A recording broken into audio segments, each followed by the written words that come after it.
Good morning, class 11th. Beta, today we are going to discuss classification of data. Topic of chapter organization of data. Classification of data means the process of grouping data according to their characteristics is known as classification of data. When we are collecting any data, fine, जब हम कोई भी data collect करते हैं बेटा, तो उसको जब हम उसकी करेक्टरिस्टिक्स के अकॉर्डिंग अलग अलग ग्रुप्स में डिवाइड कर देते हैं, तो उसको हम क्लासिफिकेशन ऑफ डाटा कहते हैं. लेट्स सपोज मैंने क्लास 11th में सारे बच्चों के नाम नोट डाउन करे, ठीक है. नंबर ऑफ़ स्टूडेंट्स मैंने लिख दिया 100. अब 100 ऑफ स्टूडेंट्स में हमने क्या करा, बच्चों को उनकी कैरेक्टरिस्टिक्स के अकॉर्डिंग, मतलब some students opt commerce with math, some student opts commerce without math, some student opts commerce with physical education, some students opt commerce with without physical education. तो इस तरीके से उनके ग्रुप कि मैथ्स विद मैथ्स वाले student कौन से हैं उनको एक तरफ कर दिया, विदाउट मैथ्स के कौन से उनको एक तरफ कर दिया, फिजिकल के साथ फिजिकल एजुकेशन के साथ कौन से बच्चे पढ़ रहे हैं उनका एक तरफ नाम नोट डाउन कर दिया. तो that is called grouping of the data according to their characteristics. Fine, तो उसी को हम क्लासिफिकेशन ऑफ डाटा कहते हैं. Now what are the objectives of classification of data. क्या ऑब्जेक्टिव होता है बेटा क्लासिफिकेशन डाटा का, ताकि अपना काम हम आसान कर सकें. जब हम करेक्टर वाइज डाटा अलग करेंगे तो हम आइडेंटिफाई हो जाएगा ना, how much student with maths, how much student without maths, how much student with physical education, how much student without physical education. तो it is simple for us and understanding to understand data is very easy for everyone. मैं अगर हर चीज़ को बिल्कुल clarify अलग अलग करके लिखूंगी साफ साफ, तो सबको समझ में आएगा अच्छा इतने बच्चे इसके हैं. और इसमें हम इजीली कंपैरिजन भी कर सकते हैं कितने बच्चे हमारे, कहाँ बच्चे ज़्यादा हैं with maths, without maths, with physical education या विदाउट फिजिकल एजुकेशन. तो वी कैन ईजिली कंपेयर. ठीक है, ऐसे ही फिर नेक्स्ट हमारा है to make analysis and interpretation easily. हम ईजिली एनालिसिस कर सकते हैं, इंटरप्रिटेशंस कर सकते हैं. To arrange and put the data according to the common characteristics. और डाटा को अरेंज करके किसी भी कॉमन करेक्टरिस्टिक्स के अकॉर्डिंग उसका हम यूज़ कर सकते हैं.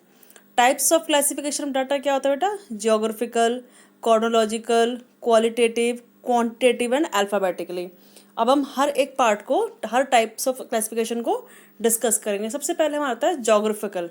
जोग्राफी मतलब कि अगर हम कोई डाटा कलेक्ट कर रहे हैं according to location wise, region wise, state wise, city wise, region, zone, area, तो उसको हम जोग्राफिकल कहते हैं. लाइक लेट सपोज कि हमें डाटा कलेक्ट करना है वीट प्रोडक्शन का, तो यूपी में कितना हुआ, पंजाब में कितना हुआ, हरियाणा में कितना हुआ, राजस्थान में कितना हुआ, वेस्ट बंगाल में कितना प्रोडक्शन हुआ.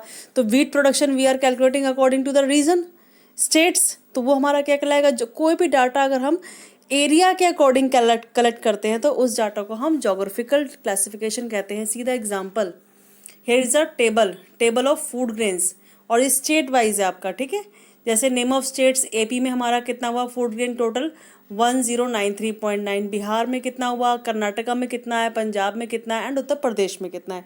तो ये डाटा हमने एरिया वाइज कलेक्ट करा है, तो that is called geographical classification. Fine, फिर आता है कॉर्नोलॉजिकल. कॉर्नोलॉजिकल मीन्स अगर हम कोई डाटा टाइम पीरियड के अकॉर्डिंग कैलकुलेट करते हैं, जैसे कि हर साल या हर महीने या हर 10 साल में. लेट सपोज कोई फर्म है वो अपना प्रॉफिट शो करना चाह रही है हर ईयर का, तो लास्ट 10 ईयर का प्रॉफिट कैसे शो करेगी, हर साल का, कि 2010 में हमने कितना कमाया, 11-12 सेशन में कितना कमाया, 12-13 सेशन में हमारा कितना प्रॉफिट था, 13-14 में क्या प्रॉफिट था. तो उसके अकॉर्डिंगली क्या करते हैं हम, डाटा अगर रिप्रेजेंट करते हैं तो वो ईयरली, प्रॉफिट हमेशा ईयर में शो होता है तो ईयरली ही शो करेंगे. ठीक है, तो सीधा example, population of India 1941 to 1991. Population जो काउंटिंग होती है हर 10 साल पे होती है, हर साल तो नहीं हो सकती क्योंकि population counting is not a easy job. इसलिए हर 10 साल में काउंटिंग हो, तो हर 10 साल का रिकॉर्ड शो कर रखा है कि 1941 में हमारा पॉपुलेशन 31.87 करोड़ था, 1951 में 36.11 करोड़ था, 1961 में 43.91 करोड़ था, फिर 1971 में 54.82 करोड़ था, 1981 में हमारा 68.33 करोड़ था. तो ये हमारा क्या है, डाटा है पॉपुलेशन का जो टाइम के अकॉर्डिंग ही शो होता है और उन्होंने टाइम के अकॉर्डिंग ही रिप्रेजेंट करा हुआ है. तो कोई भी डाटा अगर हम टाइम के अकॉर्डिंग ही कैलकुलेट करते हैं तो उसको टाइम में ही रिप्रेजेंट करेंगे. फाइन, जैसे कि अभी मैंने बताया आपको कंपनी का प्रॉफिट हो गया है, कंपनी की सेल हो गई, कंपनी हर महीने की सेल शो कर रही हो, या हर साल की सेल शो करे, या अपना हर साल का प्रॉफिट शो करे, या हर महीने आपका वो ये शो करे कि आपको कितनी सैलरी मिल रही है इन द मंथ। तो that data represent only in the terms of times only. तो जो डाटा हमारा टाइम्स में ही रिप्रेजेंट होता है उसको हम क्रोनोलॉजिकल डाटा कहते हैं। फिर नेक्स्ट है अल्फ़ाबेटिकल क्लासिफिकेशन। अगर हम कोई डाटा अल्फ़ाबेटिकली अरेंज कर रहे हैं, यानी वी आर स्टार्टिंग फ्रॉम ए, ठीक है ना। अगर कोई डाटा हम अल्फ़ाबेटिकली अरेंज कर रहे हैं कि पहले ए के लिखेंगे सारे इन्फॉर्मेशन, जैसे क्लास में अटेंडेंस रजिस्टर मेंटेन होता है, तो मोस्टली वो कैसे लिखा जाता है, अल्फ़ाबेटिकली लिखा जाता है। जिन बच्चों के नाम ए से स्टार्ट है उनके पहले होते हैं, फिर बी, सी, डी, ई। तो अल्फ़ाबेटिकली अगर हम कोई डाटा अल्फ़ाबेटिकली अरेंज करके, ठीक है ना, अल्फ़ाबेटिकली अरेंज कर रहे हैं, उसके बाद उस इन्फॉर्मेशन को ना टेबल रिप्रेजेंट कर रहे हैं, तो वो हमारा अल्फ़ाबेटिकली क्लासिफिकेशन कहलाता है। When data are arrange according to alphabetic order, it is called alphabetical classification. For example, state wise density of population in India is depicted in an alphabetic order below. अगर हम state wise population show कर रहे हैं, like see the example, show the density of population in an alphabetic order. Andhra Pradesh में 157, असम 150, ये population हमारी कैसी है, डेंसिटी ऑफ पॉपुलेशन है पर स्क्वायर किलोमीटर के अकॉर्डिंग, ठीक है। बिहार में कितना है, गुजरात में कितना है, हरियाणा में कितना है, हिमाचल प्रदेश सबसे कम, केरला 548, फाइन। फिर क्वालिटेटिव, अगर हम किसी डाटा में किसी की क्वालिटी रिप्रेजेंट करते हैं, we may first divide the population into males and females on the basis of the attribute sex. Each of this class may be further subdivided into literate and illiterate on the basis of attribute literacy. Further classification be basis of same other attribute से employment। मतलब हमने क्या करा, number of populations है, उसमें उनकी quality distribute कर दी male female के अकॉर्डिंग, ठीक है, मेल फीमेल के अकॉर्डिंग डिस्ट्रीब्यूट कर दिया।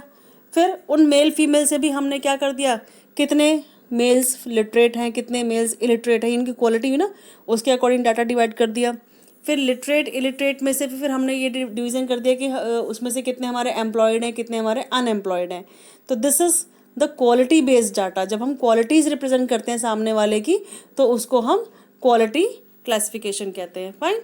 फिर नेक्स्ट हमारा आता है क्वांटिटेटिव डाटा। मतलब it refers to the classification of data according to some characteristics that can be measured, such as height, weight, income, sales, profit, production, etc. For example, student of a college may be classified according to weight, कि अगर हमारे school बच्चों को हम height note down कर रहे हैं तो उनकी क्या होगी, क्वांटिटी में लिखी जाएगी। किसी का वेट है, या इनकम है, सेल्स है, प्रोडक्शन है, या सोल्ड यूनिट्स है, ये सब डाटा हमारा क्या होता है, नंबर्स में ही रिप्रेजेंट होता है। तो इसको हम क्वांटिटेटिव क्लासिफिकेशंस कहते हैं, फाइन। तो ये हमारे क्लासिफिकेशंस ऑफ डाटा के पार्ट थे, जिसमें हमने आपको एक्सप्लेन करा types of classifications, meaning of classifications. ये आपका क्लासिफिकेशन ऑफ डाटा है, जिसमें हम डाटा को अरेंज करते हैं in a proper order according to the characteristics, ठीक है, फाइन। थैंक यू बेटा।